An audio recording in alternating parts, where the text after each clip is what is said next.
Teşekkür Siz de bulunmak ederim. ister misiniz Max Bey? Nasıl geldi yerleşti hemen ya.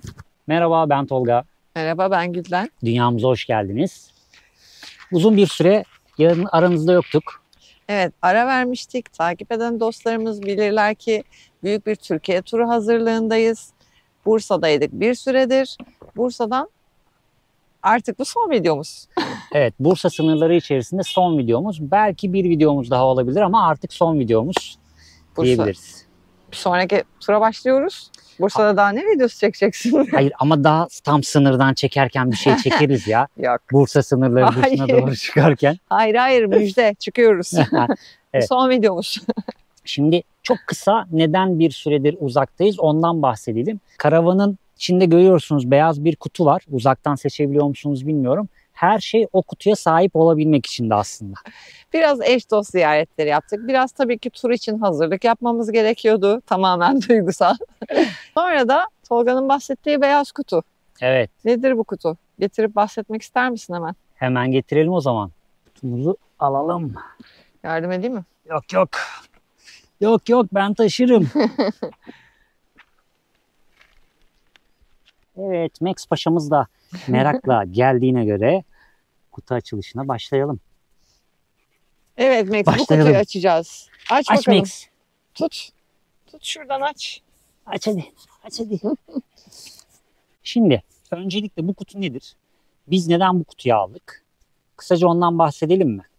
Şimdi Evet. biliyorsunuz sevgili dostlar, biz Türkiye kıyı ve sınır şeridi turuna çıktığımız yıl karavanımıza bir yenilik dahil etmiştik. Karavanımızın süspansiyonu, sürüş dinamiği ve bizi en çok etkileyen, 2 yıl boyunca bizi en çok etkileyen konaklama özgürlüğü sunan bir ne denir buna? Mucizevi bir Evet, ürün aldık biz. Evet. Bursa üretimi, Bursalı bir girişimcinin üretmiş olduğu bir ürün.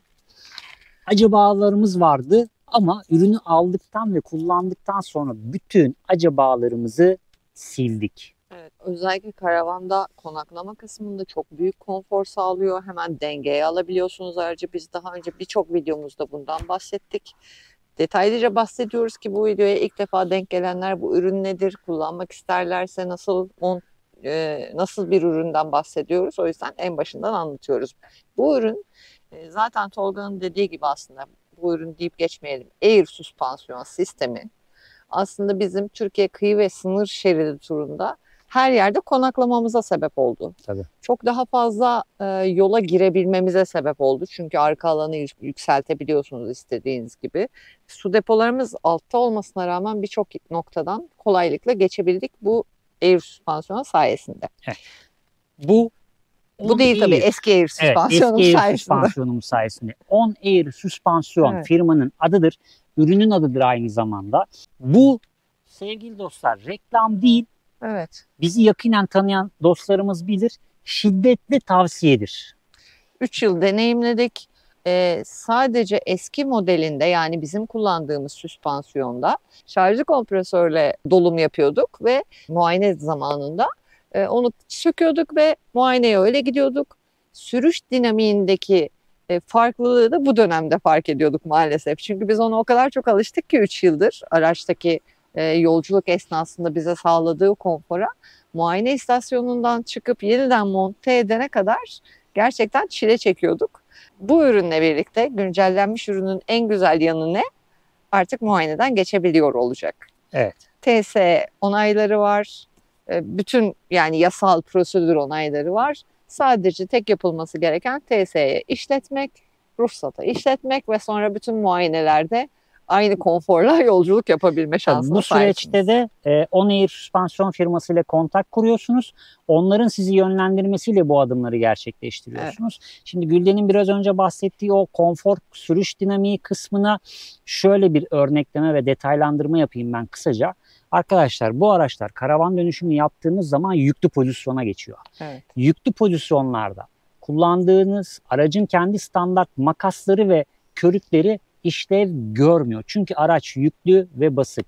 Bazı bu tarz araçlar tek makas kullandıkları için o baskı daha fazla. O makasın pozisyonu neredeyse ters eğriye dönecek Evet, pozisyonda. normalde yay şeklinde durması gereken makas ağırlık bindikçe düzleşmeye başlıyor. Bu da işte yoldaki sürüşte konforsuzluğa sebep oluyor. Evet. Esneme payı bırakmadığı için yeterince. Sürüşte konforsuzluk, viraj dönüşlerinde bu konforsuzla birlikte bir stabilizasyon bozukluğu da Evet. veriyor size. Yani bunu şoför olarak çok fazla hissediyorsunuz. Yolcu olarak da zıplayarak ve alttan gelen o basıncı sürekli vurma tarzında şeylerle hissettiriyor çok fazla. Gerçekten çok yorucu bir yolculuğa dönüyor o haliyle. Aynen öyle. Biz yıllardır o konforu yaşadığımız için işte şimdi muayeneden geçtik. O yüzden söktük ve yeni versiyonla değiştirmek için Evet.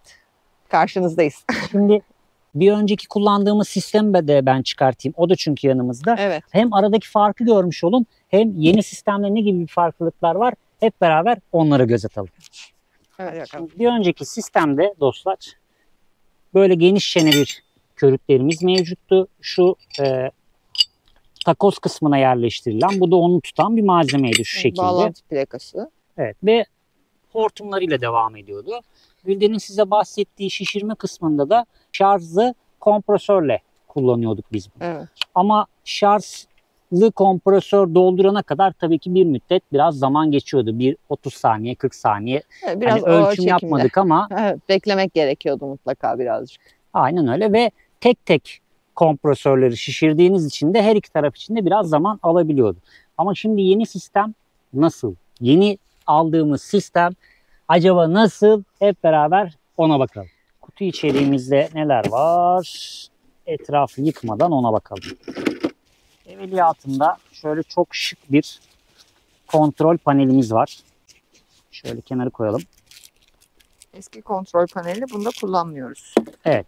Çünkü Bu şöyle devasa bir şey. bağlantıları bol bol. Bol bağlantılı ve şu kısım tamamen Ducato'lar yani PSA grubu araçlar için özel olarak tasarlanmış ve cuk diye yerine oturan bir ürün. Hemen kontrol kokpitin, şoför kokpitinin sol tarafındaki alttaki boşluk, orayı da şu anda siz görüyorsunuz muhtemelen, ben onu çekip koyarım size. Kontrol ünitemiz bu. Şimdi detaylarına bahsetmeyeceğim, hemen neler var onları söyleyeceğim, sonra detaylara gireceğim. Sonrasında özel olarak tasarlanmış ve geliştirilmiş hava kanallarımız mevcut. Bunlar korumaları, bunlar kırmızıları, siyahları, mavileri. Bağlantı vidaları mevcut. Türk patent tarafından patentlenmiş bir ürün olan körük sistemlerimiz mevcut ve yerli üretim bunlar. Bahsetmiştim size. Bir tanesini açalım. Yeni körükleri görelim. Evet. Şunu yırtmadan açmak istiyorum. 6769 sayılı Sanayi Mülkiyet Kanunu kapsamında faydalı model ve patent uygulamaları ile korunmaktadır. Yani korunan bir ürün. Patentli bir ürün. O yüzden kopyalamayın. Korunan bir ürün. Gıcır gıcır pırıl pırıl. Şöyle. Hemen yanına doğru koyayım isterseniz. Aradaki farkı da görmüş olun. Şöyle çok yere koyasım gelmedi. Koyma bence de. Daha ufalmış. Biraz gölge yapar mısın diğerine doğru? Yapayım. Birisi gölge, birisi güneşte kaldı. Şöyle bir fark var ürünlerde. Şunu açmıyorum. Aynısı zaten. var. Sağ sol olarak iki farklı. Oo. Bolca malzemeler Evet, yanında az önce geliyor. montaj yapacağız. Acaba kelepçemiz var mı diye soruyordum. Şimdi bir de şu son paket, bunu kapatıyorum. Gülden'in size bahsettiği TSE onayından sonra TSE'nin sizden istediği aracın TERİ ve ECE R10 numaraları var. Kodları var. Bu kodları da arabanıza yapıştırıyorsunuz. Onlar da paketle birlikte yanınızda geliyor sevgili dostlar. Nereye yapıştıracağınızla ilgili de burada yerler var. Ona göre yapıştırıyorsunuz. Peki bu kutuda ne var? Bu kutu aslında sistemin kalbi diyebiliriz buna. Bu kutu sistemin kalbi. İşte sistemin kalbi bu. Bu ne? Adını söyle. Bu ne? Bu sevgili dostlar inanılmaz derecede sessiz ve çok güçlü bir kompresör. Hava kompresörü. Bunun sayesinde sistem çok hızlı bir şekilde hava boşaltabiliyor ve çok hızlı bir şekilde hava doldurabiliyor. Bunun size avantajını da montaj sonrasında detaylı bir şekilde göstereceğim ne işe yaradığıyla Kompresöre bir alakalı yakından olarak. bakabilir miyiz? Tabii ki. Malzememiz bu. Elektrik bağlantıları hazırlanmış soketlerine varana kadar. Evet. Bu ne bilmiyorum. Bir şey. O vana kapağının bir Ondan şey bir sonra şeysidir. vidaları var orada gördüğüm kadarıyla. Evet, vidalar mevcut. Yine tam takım. Montaja Direkt- hazır haliyle. Aynen öyle. Neyi nereye bağlayacağınız, neyi nereye koyacağınız. İşte şuradaki bağlantılar size biraz önce bahsettiğim. İşte burada eksi voltu, artı toprağı. voltu vesairesi her şeyi yazıyor. Mesela diyor ki bunu röle kısmına diyor işte 86 kısma bağlayın. Mesela Evet. şu röleye bağlanacak yani şuraya bağlanacak falan. Montajda da ciddi kolaylık sağlamışlar. Evet. Bunu On-Air firması bunun montajını yapmıyor arkadaşlar. Firma montajla ilgilenmiyor. Firma sadece ürünlerin satışını gerçekleştiriyor. Servis noktaları var. Pek çok şehire yayılmış durumda. Yani yeni konuştuğumuzda biz de bilgisini aldık. Servis noktalarını tabii ki tamamen siz yapmak zorunda değilsiniz ama elinizden geliyorsa bunu uygulaması çok kolay. İlk sistemi ben monte etmiştim karavanın altına. Evet. Yani o kadar kolay bence. Ama yok ben yapamam, ben uğraşamam derseniz de servis noktalarında montaj yaptırabilirsiniz. Evet. Birçok karavan firması da bu sistemi kendi bünyelerine dahil ettiği için kendi ürettikleri karavanlarda da bunları kullanıyorlar. Doğal olarak birçok karavan firmasında da bunu yaptırabiliyorsunuz. Aynen öyle. Yani servis noktalarına ulaştığınız zaman ister yakın karavan firmaları ya da ister Gülden'in bahsettiği gibi montaj noktalarında bunların montajını sizin vaktiniz yoksa ya da uğraşmak istemiyorsanız yaptırabiliyorsunuz ücreti mukabilinde. Tabii ki. Şimdi bizim... Ağırmış da bayağı. Evet bayağı bir ağır. Ve kallavi bir şey. Evet. Yani bunu karavanda nereye koyacağız diye düşünüyorsanız bunun içinde belli noktalar var. Bakalım videonun ilerleyen saatlerinde göreceğiz. Dakikalarında göreceğiz. Evet, montaj öncesi sökünüz diyor mesela. Bak, bunu sökmeyi unutmayalım montaj öncesi. Bizim bunu en çok kullanacağımız noktalardan birine gireyim mi? Yoksa ufak ufak montaja hazırlanalım mı? Sen bilirsin. Hemen söylüyorum. Gri su boşaltımı sevgili dostlar. Evet. Çok güzel ve bizim artık çok fazla kullanacağımız bir faydasından bahsetmek istiyorum hemen. Max de çünkü çok heyecanlandı artık. Biraz da diyor benimle ilgilenin, sabahtan beri bunlarla uğraşıyorsunuz. Şimdi sevgili dostlar, bu kompresör sayesinde buradaki tuşlarla birlikte havayı her iki körüye de ayrı ayrı yönlendirebiliyorsunuz. Bir dakika. Doğal olarak karavanın gri su tankını boşaltmak istediğinizde Gel buraya gel. belki yıllardır ilk defa Max'in sesini Evet. duydular. Max'in ilk defa havlaması duyuldu. Çok uzatmayacağım. Karavanınız gönyede durur. Eğer zemin eğimli değilse su deponuz tam anlamıyla boşaltılamayabilir. Bunun sayesinde, bu kompresör sayesinde karavanın bir tarafını minimuma indirip bir tarafını maksimuma çıkarttığınız zaman orada bir eğim açısı oluşturacaksınız ve gri su tankındaki deponuz tamamen olması da en azından %90, %95 derecede boşalmış olacak. Evet, belki biraz daha fazla. Bir akış sağlamış olacak böylelikle. Evet. Değil mi Max? Değil mi Max? Değil mi Max? O zaman çok fazla konuşmadan artık montaja işleyişe geçelim. Hadi bakalım bunları Hadi taşıyalım o tarafa. Birçoğunuzun bildiği gibi biz kontrol ünitemizi buraya saklamıştık bir önceki versiyonda. Kontrol ünitemiz buradaydı. Şimdi bu kontrol ünitemizi buradan sökeceğiz. Hava hortumlarımız da buradaydı. Bu hava hortumlarını da değiştireceğiz yenileriyle. O yüzden bunları da sökeceğiz. Evet. Şimdi eskisiyle yenisini ben size şöyle göstereyim. Altta gördüğünüz bizim eski sistem şarjlı kompresörle şişirdiğimiz. Bağlantı noktaları da böyleydi. Bu da şimdi anında kompresörlü sistemle şişirebileceğimiz, anında müdahale edilebilecek. Pardon, ters tutuyorum. Şöyle olacak. Aradaki fark bu. Bağlantı noktalarında da böyle. Bir dakika. Ama bir dakika. Ne istiyorsun? Ne istiyorsun söyle. Oynamak istiyorum. Ne zaman ben konuşsam başlıyor bana ya. Evet. Geliyorum. Geliyorum. Yok derdi Bak benim. senle derdi benim, seninle onun. Derdi benim. Gel bu tarafa. Gel bu tarafa. tarafa gel. Neredesin? Benden ne istiyorsun benden? Benden ne istiyorsun acaba? Acaba benden ne istiyorsun? Ben biliyorum ne istediğini. Kemik. Kemik istiyorsun benden değil mi? Kemik mi istiyorsun sen? Sen mi vereceksin yoksa Tolga? Kemik mi istiyorsun sen? Hadi dur ben vereyim dur. Tolga getiriyor. Ya bakalım. Max'e bir adet dana kelle. Hazır mısın? Ama şimdi vermeyeceğim. Bu tarafa gel. Gel. Koş Gülden'in yanına. Gel. Koş. Koş gel buraya. Buraya Koş. gel. Buraya gel. Allah. Allah hareketlere bak. Hadi bir daha. Allah. Tamam. Al bakalım. Of. Allah. Şimdi gölgeye yemeye. Tamam bitti derdi bütün. Max size bu yani. Şimdi ben kabloları da çıkartayım.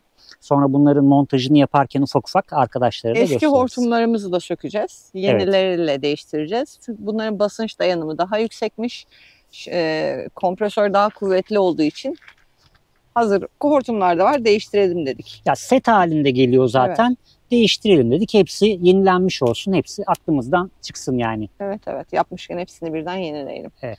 Diğeri de set halinde elimizde duracak. Mevcut. İsteyen olursa? İsteyen olursa bizimle iletişime geçebilir. Ona da yardımcı oluruz onu verirken. Ben hortumları söküyorum. Hadi bakalım. Evet. Şu basak kısmını söküyorsunuz. Basak kısmını sökmeden önce şuradaki parçayı çıkartıyorsunuz. Şurada 2 tane vidası var. Bir tane şurada vidası var. Bir tane de el freninin altında vidası var. El freninin buradaki koruyucusunu da çıkartıyorsunuz. Şunları gevşetiyorsunuz. Sonra buradaki basağı çıkartıyorsunuz. Bakın şu gördüğünüz mavi siyah hortum bizim bir önceki süspansiyon sisteminin hortumları. Biz onları buradaki kablolardan böyle döşedik. Buradan iç kısımdan gördüğünüz bağlantı noktasına gidiyor. Şimdi oraya kadar gitmeyecek. Şu noktada bitecek. Bu noktanın içini biz kestik. Evveliyatında şöyle göstereyim ben size. Burası böyleydi. Air süspansiyonlu malzemesi buraya tam birebir sığıyor.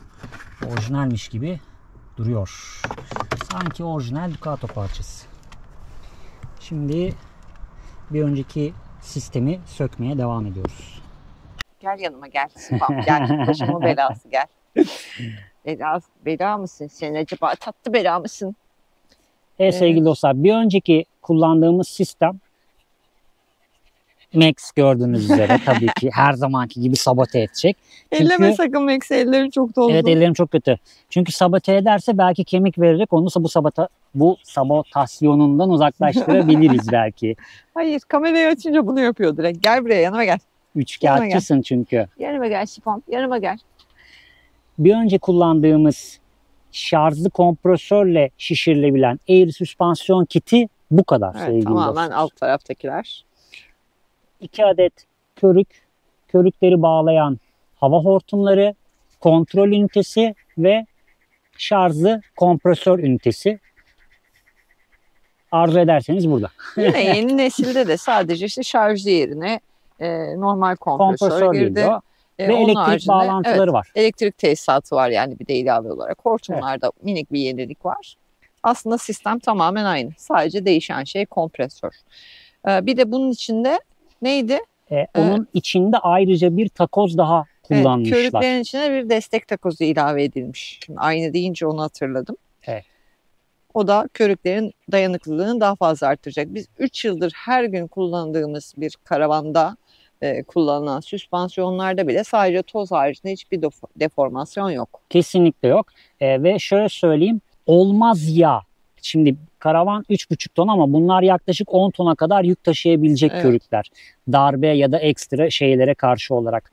Ve çok ciddi hava basıncına kadar da dayanabilir. Size sistemde 72 PSI'nin haricinde basmayın diye yazıyor uyarılarda ama 100 PSI'ye kadar hava basan arkadaşlarımız var. Tabii biz bunu tavsiye etmiyoruz. 72'nin haricinde en yüksek şeyden bahsediyoruz. Tabii en yüksek. Yani haricinde 100 basan bir arkadaşımız var. Ama biz onu tavsiye etmiyoruz. Bunlar olmaz ya. Velev ki patladı sizin sürüş dinamiğinizi etkileyecek hiçbir unsur söz konusu değil. Çünkü zaten araç makasların üzerinde duracak. Bunlar her iki unsurda aracın konforuna yönelik ve kullanım kolaylığına yönelik etkenler bunlar. Yeni versiyonlarını TSE'den onaylattırıp muayenede sökmenize gerek kalmaz ve ruhsatınıza işletebiliyorsunuz. O da ayrıca bir olay. Ya Max ne kadar yaramaz olmuş, gördünüz mü? Nasıl bir yaramazlık gelmiş bu çocuğa Bursa'dayken. Hep hav diyor, hep hav diyor. Temiz havanın vermiş olduğu Şimdiki zamana kadar hiç gördünüz mü siz bu çocuğun bu kadar havladığını? Max. Arkadaşlara bir şey söylemek. Bak, seni izliyorlar. Senin yaramazlığını izliyorlar. Farkında mısın? Bizi konuşturmuyorsun. Evet. Neden? Gel ben seveyim seveyim. Seni. Tolga'nın elleri seni çok bu ellerle seveyim mi seni? Hayır. Çak. Aferin sana. Bir de buna çak. Çak buna. Aferin sana be. Merhaba. Merhaba Max. Çak. Aferin.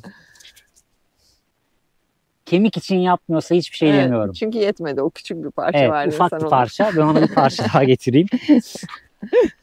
Çünkü çok ufak bir parçaydı diyor, o. Hadi.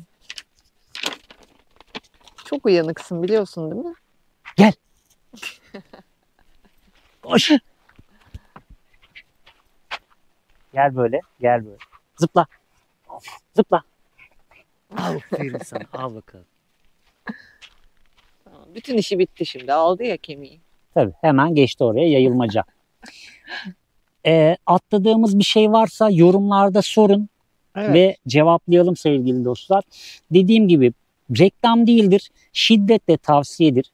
Bizim kişisel fikrimiz, bu sistem her karavanda olmalı. Birçok arkadaşımız bizden sonra temin etti ve gerçekten her kullanıcısı memnun. Yani biz memnun olmasak zaten şimdiye kadar çıkartmış olurduk muhtemelen. Tabii ki.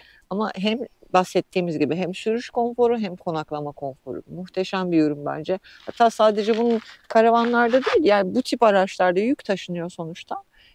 Aracı Tabii. yormamak adına kullanılması çok önemli. Çekiciler kullanmaya başlamışlar geçen gördüm son dönemde. Yani hemen lafın arasına bence bunu aracın orijinaline bile adapte etmeleri lazım. Kesinlikle. Yani. O takozlar çünkü hiçbir işe yaramıyor. Sadece bir baskı görüyor. O kadar yani. Tabii ya, baskı görüp zaten yükü görünce patlıyor. Hiçbir anlam ifade etmiyor. Karavanı ilk aldığımız seneki ilk kullandığımız, yani süspansiyonları takmadan önceki halini hatırlıyorsundur. Paramparça olmuş. En üstteki plastiklerden bir tanesi sağlam kalmış sadece ve hiçbir fonksiyonu yoktu onun orada. Tabii. Yani sadece karavan olarak düşünmeyin bunu.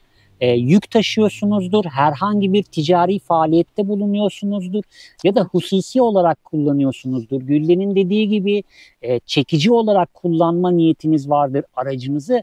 Farklı versiyonları ve farklı markalar için, işte Mercedes'i, Volvo'su, Volkswagen'i, farklı markalar için PSA grubu araçlar için değil sadece, artık yeni modeller de türemiş. İnternet sitelerinden bilgi alabilirsiniz. Site linkini ekleriz videonun altına. Aynen öyle. Şimdi şöyle bir soru yöneltebilirsiniz. Ya sizin adınızı versek indirim olur mu falan filan. Öyle bir şey yok arkadaşlar. Dediğim gibi firma zaten bunların montajını da yapmıyor. Sadece satış odaklı çalışıyor. Biz de o topa girmiyoruz. Belki de yapar, öyle bir şey sormadık şimdiye kadar ama hani dönem dönem kampanya yaparlar vesaire. Firmadan bilgi alabilirsiniz bunlarla ilgili. Aynen. Ürünün fiyatı hakkında da bilgi vermiyoruz şu anda. Çünkü biz işte şimdi aldık takacağız ama siz bunu 1 ay sonra mı izleyeceksiniz, 2 ay sonra mı izleyeceksiniz?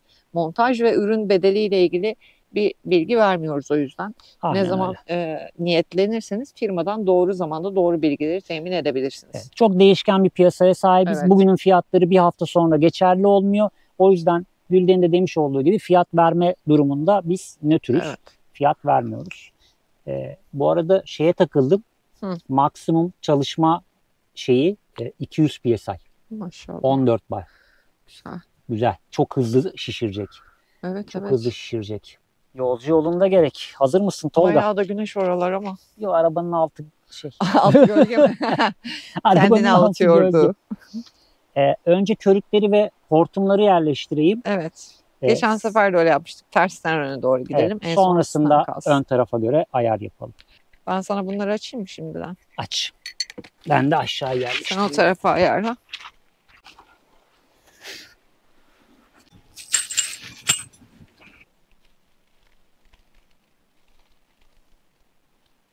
Evet, geldik montaj kısmına. Montaj için gerekli olan malzemeler şunlar sevgili dostlar.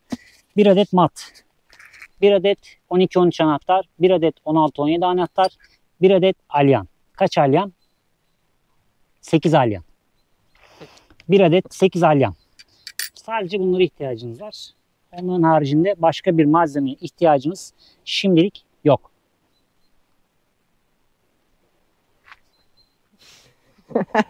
Dur ben de geleyim.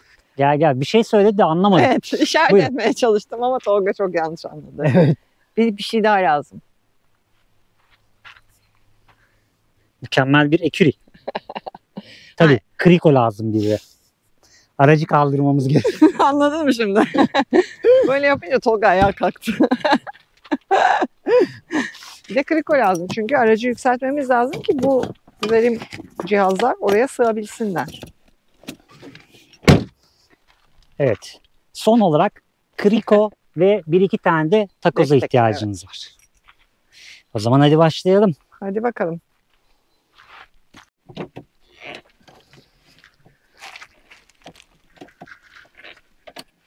Evet, kriko ile kaldırdık. Sonra şöyle bir güvenlik tertibatı hemen altına. Ne olur ne olmaz. Önce iş güvenliği. Önce iş güvenliği. Bakalım yetecek mi o kadar yükseltmek.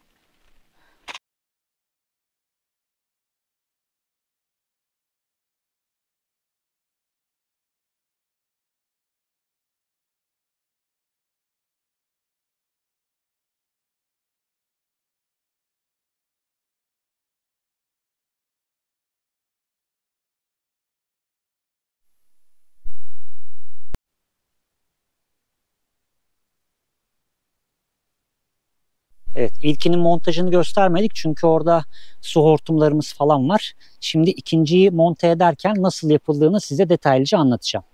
Takozun çıkan yeri burası sevgili dostlar. Şu parçayı şuraya monte edeceğiz. Montaj yaparken şu kulakların dışarıya gelmesine dikkat edin. Bunlar dışarı gelecek. Bunu taktıktan sonra 17 anahtarla çok hunharca sıkmanıza gerek yok. Şöyle tatlı sert sıkın ve bırakın. Şimdi ikinci aşama körüğü buraya yerleştireceğiz. Bunun için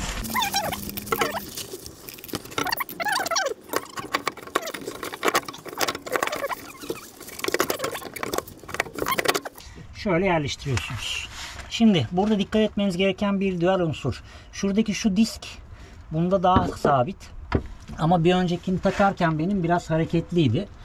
O yüzden bu diskin çentik kısımlarının şu vidalara gelmesine dikkat edin. Yoksa öteki türlü çentiklerin üzerinde kalıyor ve bunları yerleştiremiyorsunuz. Bunları da buraya sıkarken 17 anahtarla bunları rahatlıkla tutturabilirsiniz buraya dostlar. Şöyle tertipli ve düzenli çalışırsanız hangi malzemenin nerede olduğu her zaman elinizin altında olur. Karışmaz ve aramazsınız. 13 anahtarımız hazır. Diğer malzemelerimiz hazır. Evet, sol tarafın montajı bitti. Sağ tarafın montajı bitti. Üst bağlantılar, alt bağlantılar şu şekilde. Kablolarımız hazır. Şimdi bu kablolarımızı buradan bu tarafa doğru devam ettireceğiz sisteme bağlı olarak. O zaman orası bittiyse ben Max'e vereyim. Ondan sonra hortum güzergahı ve ön tarafı yapacağız değil mi? Evet. Evet. Max'in mama saati gelmiş. Max yemelere doyamadın. Ondan sonra diyorlar ki kocaman bir göbeği var, bu çocuk kilo mu almış? Acaba neden alıyor bu kiloları? Habire yiyor, habire yiyor. Silkelen temizlen, aferin, ot olmuş her yeri. İşte çam iğneleri gelmiş her yerine. Gel. Gel. Gelemez, Gel. mama yiyeceğiz. Gel. Mama yiyeceğiz biz değil mi? Hadi gidelim. Hadi gidelim mama Hadi gidin yemeye. bakalım. Hadi yürü bakalım. Gel.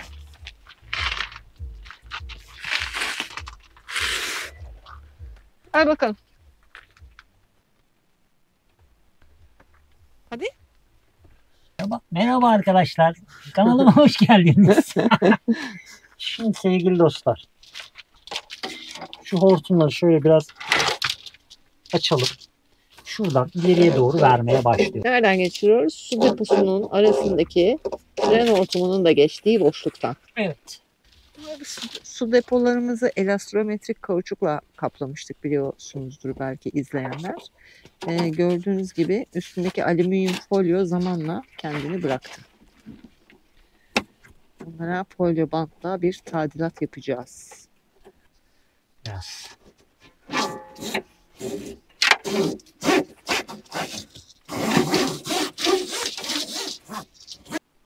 Şu bölgeden, el freninin olduğu yerden gelen bu kabloları şuradan kırmadan, şuraya bir meyil vereceksiniz. Kırmadan bu taraftan devam ettireceğiz bunları. Evet dostlar, buradan aldık el freninin devam eden yerden. Buradan biraz meyil vererek geçirdik. Yine el freninin hortumu ile birlikte buradan devam ediyor. Şu kısımdan devam ederken bir bakıyorsunuz burada egzoza geliyor. Onun için ne yapıyorsunuz? Buradan bir tane cırt atıyorsunuz. Hortumları yukarı doğru veriyorsunuz. Kendimi solucan gibi hissettim. Evet, tırtıl gibi çıkıyorsun diyecektim ben de tam. Aa, Çok yorucu aşağıda çalışmak. aracın altında çalışmak yor. Yor. Ve zor. Şimdi bu hortumları arabanın içerisine alacağız. Peki nasıl? Hemen gösterin bize Cem Bey. Hemen. Bakın bir önceki hortumlarımız buradan girmişti. Bu hortumlar hemen egzozun üst tarafında bir boşluk var. Bizim aracımızda siz farklı yerden de geçirebilirsiniz. Çünkü bu bölgede birkaç farklı delik var. Ya da delik açabilirsiniz. Ama bizim mevcut boşluk var. O boşluktan da bu deliğe ulaşabiliyoruz ve buradan hortumlarımızı çıkartacağız şimdi. Hortumu buradan içeriye attık. Ve buradan çıktı. Çünkü en kolay yolu böyle. Evet. Şimdi oradan diğer uçla bantlayıp Evet, buranın düğme olmamasına dikkat ediyoruz. Bu ucu birbirine bantlayacağız. geldi. Hop, çok itme. Çok itme, geri at. Tamam. Tamam, kal böyle. Bantı sökelim. Siyahı da ona bantlayalım tekrar. Tamam. Oradan çekelim. Bandı mı? Evet. Ha, geldi bir ikisi beraber. Tamam. Evet, contamızı da taktık. Hı hı. Şöyle, bunu da yerine koyuyoruz. Bu şekilde burada sabit duracak. Böylelikle karavanın altıyla işimiz bitti artık. Karavanın kendi bünyesinde şunlar var. Aracın, daha doğrusu karavan demeyelim. Aracın kendi bünyesinde bunlar var. Bunu buraya yerleştiriyorsunuz. Kapatıyorsunuz. Yerleştiriyorsunuz. Kapatıyorsunuz. Bu işlemi birkaç kez tekrar ediyorsunuz. Sonrasında bunu şuraya alacağız ve içeri doğru devam edeceğiz. Yani kontrol panelinin arkasından dolaşacak. Etrafta hiç kablo, hortum ve farklı bir malzeme gözükmeyecek. Aynen öyle. Şimdi ne yapıyoruz? Çok enteresan işler yapacağız şimdi. Hazır mısınız? Hadi bakalım. Alt tesisatla işimiz bitti çok şükür. Evet, şimdi ne yaptık? Şöyle bir güzellik hazırladım ben size. Şöyle. Şu eski tesisatımız. Tezgah kurmuşsun. Evet, tezgahımız hazır. Bu arada bu eski tesisatı isteyen varsa bizimle iletişime geçsin. Körükler, aracın orijinal körükleri, süspansiyon sistemi, bağlantı noktaları, kontrol paneli, kablolamaları, şarjlı kompresörü ve bir sürprizimiz var size. Arzu eden olursa 3 santimlik ön yükseltmeleri de yanında gönderebilirim. İsteyen varsa bizimle iletişime geçmesi yeterli. Evet, biz Trabzon'dayken taktırmıştık ön tarafa yükseltmeleri. İnanılmaz fayda ediyor. Ön tarafın görseli bir anda değişiyor. Bence mutlaka, eğer bu sete niyetiniz varsa bunu da alın. Şimdi gelelim diğer tarafa. Kontrol panelimiz bu. Kompresörümüz bu. Kompresörü ebadından kaynaklı olarak bu kompresörü biz ön koltuğun altına yerleştireceğiz.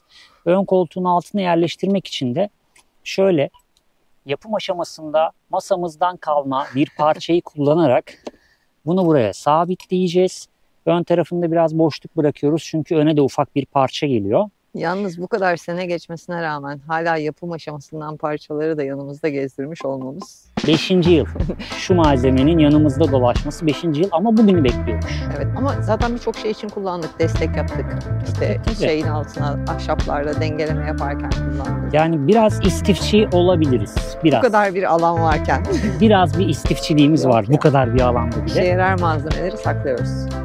Şimdi şu elimde gördüğünüz parça ben biraz Elimde görmüş olduğunuz. şimdi ön konsolun göğsünün sol tarafındaki parça bu. Ben size bunu göstermiştim. O parçayı söküyorsunuz. Zaten 2-3 tane vida söküyorsunuz. Sonrasında bunu çıkartıyorsunuz. Bunun arka tarafını çat diye kesiyorsunuz. Şimdi neden kestiğinizi de göstereyim. Bakın şu malzemenin şuralarında vida yerleri var. Aynı şekilde aşağıda da. Bunu böyle buradan geçireceğiz. Kablolarını. Geçin bakayım. Siz de geçin. Evet. Bakalım. Bakın gördünüz mü? Tamam. Cuk diye oturdu. Orijinal parça. Şu bile ayrı bir mühendislik tabii ki. Şimdi bunun bu denk gelen yerlerini vidalayacağız ki malzememiz burada sabit dursun. Şimdiki aşamamız bunu sabitlemek. Şimdi şunu söyler gibi duyuyorum sizi. Bunun vidaları nerede Tolga? Burada kutu içeriğinde tabii ki.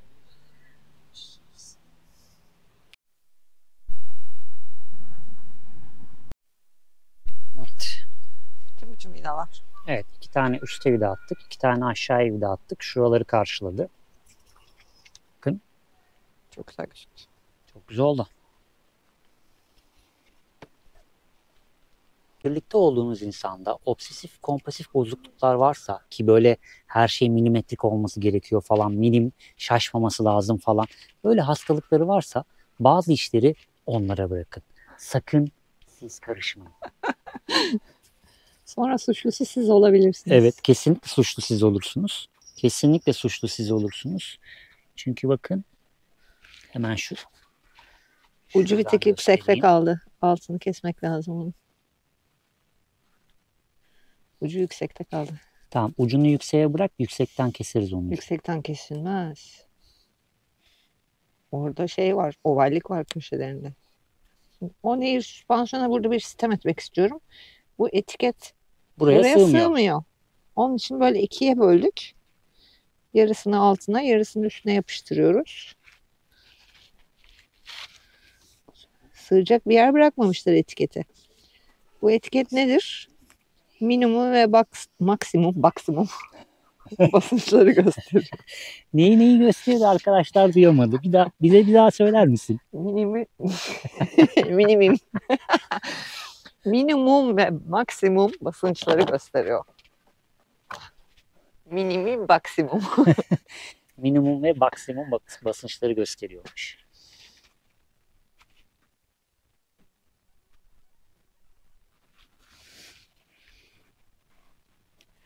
Kurtardın mı sence? Kestiği inceliği fark edebildiniz mi? Bak. Bak. Ama ne kadar eşit orantılı. Bak. Bu kadar fazlalık geliyor. O yüzden diyorum bazı şeylere siz karışmayacaksınız. Ama bak tamam. Bitir de bakalım. Çok da güzel oldu. Evet. Elinize sağlık.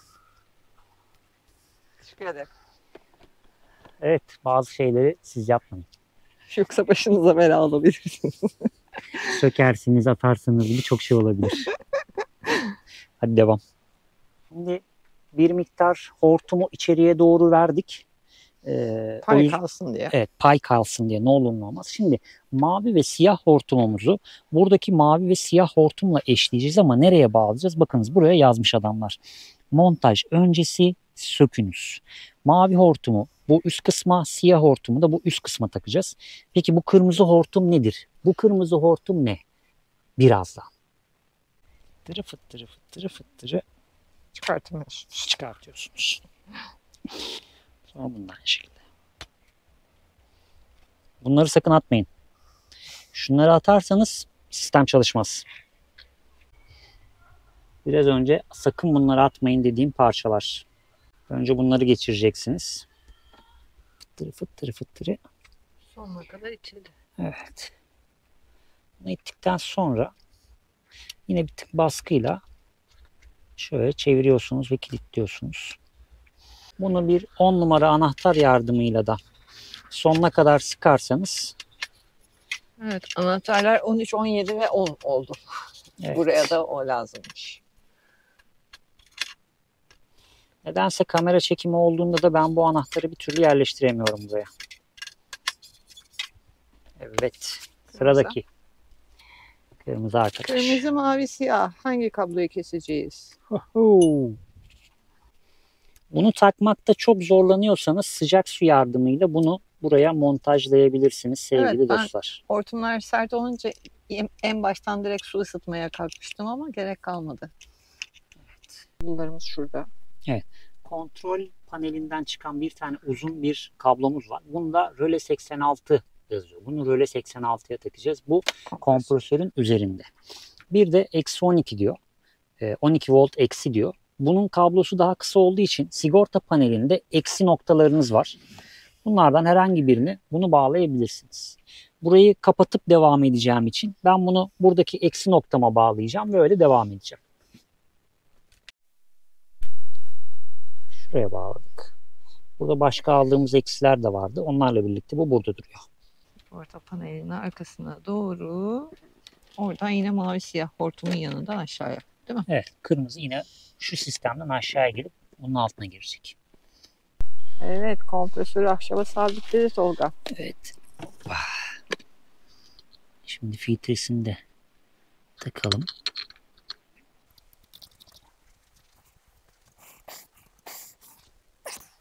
Okey. Kompresör hava çıkış hortumu. Son hortum bağlantısı inatçı bir bağlantı oldu. Bükemiyorum artık ellerimde derman kalmadı. Son hortum bükemeyici. Örtüm. Bence bu kadar. Bir saniye. Bence bu kadar neşeli bir kanala denk geldiğiniz için ve bu kadar samimi bir kanala denk geldiğiniz için videolarımızı beğenebilirsiniz. Kanalımıza abone olabilirsiniz. Katıl aboneliğiyle bizlere destek verebilirsiniz doğrudan. Ayrıca benim üretmiş olduğum, hemen reklamlara da gideyim. Şöyle acil durum bilekliklerinden sipariş vererek de hem kanalımıza destek olabilirsiniz hem de acil durum bilekliğine sahip olmuş olabilirsiniz. Evet. Ayrıca bir sonraki videoda başlayacak olan Türkiye turumuza da destek olabilirsiniz. Evet, çok güzel yerler gezeceğiz. Ama turla ilgili detaylı bilgiler bu videoda yok. O yüzden bir sonraki videomuzu mutlaka ama mutlaka kaçırmayın. Reklamlar bitti iş başına. Tutamıyorum ya. Gayret. Isıtayım mısın? O ısıtma değil de şeyi tutamıyorum. Biraz daha. Evet. Biraz daha. Evet. Şeyi tutamıyorum. Kayıyor elimden. Uğraştın ya vidalarla. Evet, bir de diğerlerine göre biraz daha ince ya bu. Evet. Tesisatta kaçak var bence şu anda. Kendini salmışsın içeriye. 86 numaralı röleyi taktık. Tamam. Hortumu da taktık. Evet, hortumu da taktık. Tek bir şey kaldı. Şimdi tek bir şey kaldı. Bunu yerine yerleştirmeden önce bir kontrol edelim. Kontrolle bakalım nasıl çalışacak ya da çalışacak mı, çalışmayacak Ya da mı? kaçak yapacak mı havalar? Evet. Alttan yalıtım çıktı. Cem Bey, aracın her yerini yalıtımlamışsınız. Elbette. Genelde aracın kokpit kısmını unuturlar yalıtım yapmayı. Ama Evet. biz her tarafı yalıtımladık. Ya burayı bile. Burada ne var? Akümüz var. Ve ufak bir püf noktası. Bu akünün vidalarını takmayın. Bu arada bu kapağın vidalarını takmayın. Acil durumlarda hemen kutup başlarını sökme ihtiyacınız olduğunda bu vidaları sökmeniz çok uzun sürer. Zaman kaybı yaşamayın. O yüzden bunları takmayın. Ben takmıyorum. Direkt aküden alacağız yani, değil mi? Elektriğimizi. Evet, şimdi biz aküden aldığımız için enerjiyi doğal olarak arabayı çalıştırmamız lazım. Çünkü arabayı çalıştırmadan Bunu çalıştırırsanız çok fazla enerji çekecektir. O O da yüzden biraz araç sesine maruz kalacaksınız bu Evet. denemede. haydi bismillah.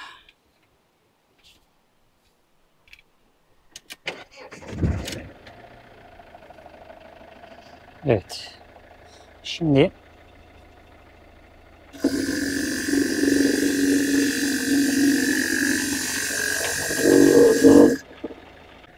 yani yükselme hızına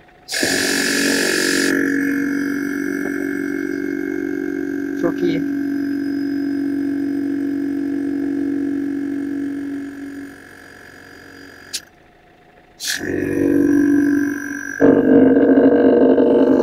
Bıraktım da.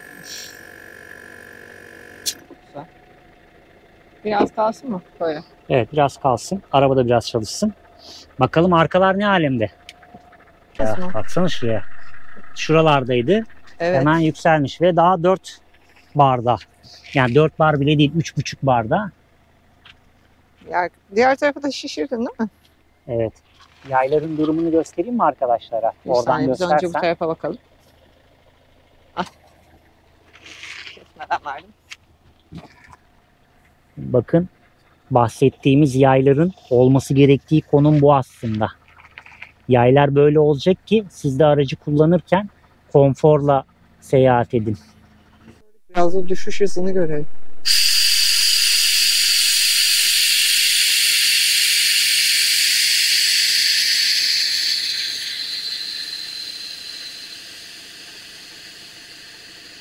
Ve 0. Video hızlandırılmamıştır.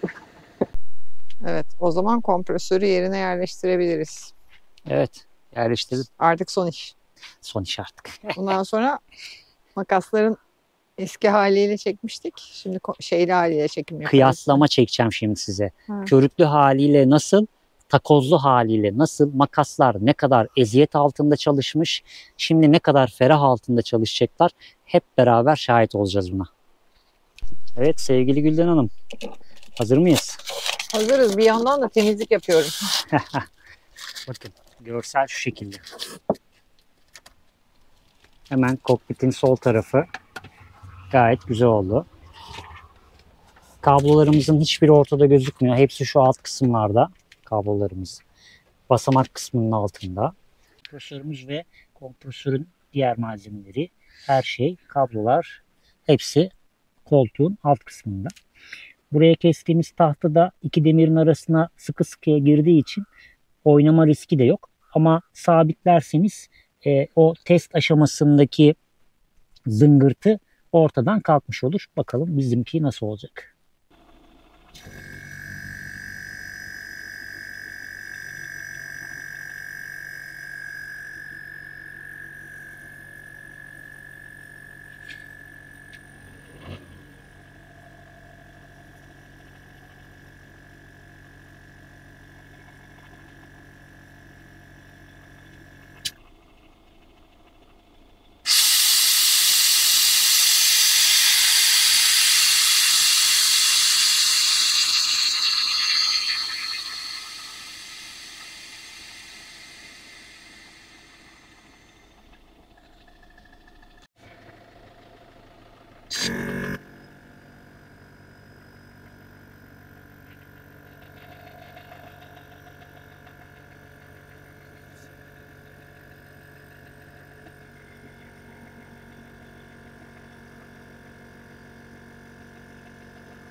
Evet Cem Bey, test ettik. Onayladık mı? Evet. Çok konforlu bir sürüş. Yani size o içerideki sessizliği ve konforu ne kadar aktarabiliriz bilmiyoruz ama Kasti olarak hızlıca çukurlara girmesinden çok bahsetmeden geçmek istemiyorum. Arka alanda yatak üzerinde. zıplayan bir günden. Ama şey öncesi bayağı duramıyordum az kalsın. Yer Değil mi? değiştirdim zıplayıp. Şimdi bir şey var, tatlı bir sönümleme var direkt. Aynen öyle. O zaman etiketimizi de O yapıştıralım. zaman şirketin göstermiş olduğu konumlara etiketlerimizi yapıştıralım.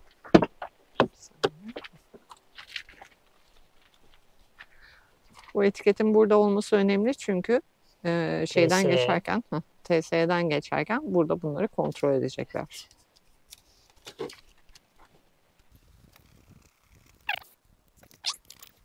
Tabii bizim burası pütür olduğu için birazcık şey yaptı Evet. ama. Düz boyada hemen hızlıca yapışır. Evet. Evimizin süspansiyon sisteminin bir üst versiyona geçiş hikayesini izlediniz. Şimdi artık yolculuk vakti. Evet. Bir sonraki video nerede? Bir sonraki video nerede belli değil şu anda. Bir Türkiye turuna çıkıyoruz. Bakalım yola çıkacağız şimdi. Bursa sınır illerinden birine doğru hareket edeceğiz. Hı hı. Henüz hala karar veremedik. Yolda tabelalar bizi ne tarafa doğru çekerse o tarafa doğru devam edeceğiz. Bir sonraki videoda Türkiye turunda görüşmek üzere. Hoşça kalın.